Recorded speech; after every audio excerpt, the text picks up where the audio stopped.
Tudo que ele fez?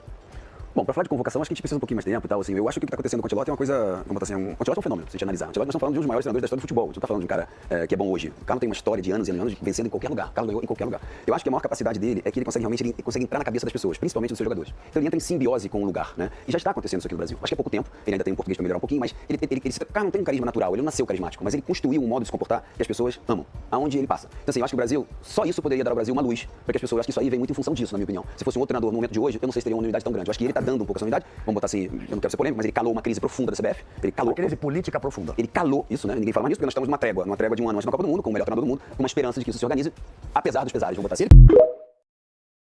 Nossa história é essa, né? A nossa história é essa, mas eu concordo que se o critério, né, for você criar um futebol que seja interessante pro mundo, porque hoje a gente também não pode sair disso, né? A gente tem que criar uma coisa que seja vista. A gente precisa que seja vista. O Brasil tem um potencial tão grande, mas o futebol brasileiro, fundamentalmente, ele é visto só no Brasil.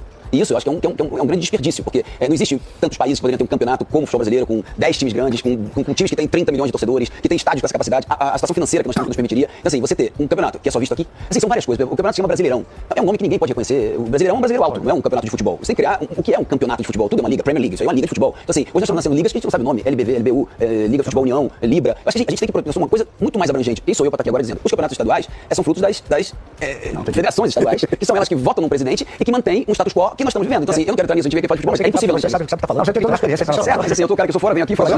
Além da inteligência. Eu tô criticando. Assim, nós precisaríamos dar um passo diferente para que esse nosso futebol seja visto. Porque hoje, você fala, o Pedro, por que o Pedro, que é um dos melhores jogadores do Brasil, ele não está na seleção? Né? É estranho. Com todo respeito aos outros, acho que o Pedro teria o seu lugar, claro que não dá pra convocar todo mundo. Mas talvez porque ele esteja no Brasil. Mas é um absurdo isso, né? Se ele fosse centroavante de um time europeu, ele seria convocado pra seleção. Posso Observa alguma coisa diferente pra nós. Deixa lá.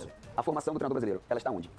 Como ele se forma? Na universidade que eu fiz, na experiência que você tem de jogador e que você adquiriu como treinador. A CBF hoje faz curso na CBF com treinador estrangeiro, não tem nenhum treinador brasileiro dando curso lá. Como é que nós podemos ter uma formação se nós não vamos... Quem é que tem capacidade para formar um treinador aqui no Brasil, dentro da nossa essência, europeu ou brasileiro? O processo formativo, ele é carente. Ele é carente. Porque se você for ver na Europa, você tem treinador uruguaio, chileno, argentino, de centro de futebol, muito menos Nós não somos assim. A UEFA aceita no mundo todo. O Brasil, a nossa carteira de técnico, eu tenho a carteira de pós-graduado de futebol, tá certo, do CND, e tem a da CBF. Nós não entramos hoje, tá certo, na Arábia, porque não é aceita. Nós não entramos na Europa porque não aceita. Tem que ter o aval, tá certo, da Federação Europa poder aceitar a gente. A carteira da CBF não serve para nada. E por quê?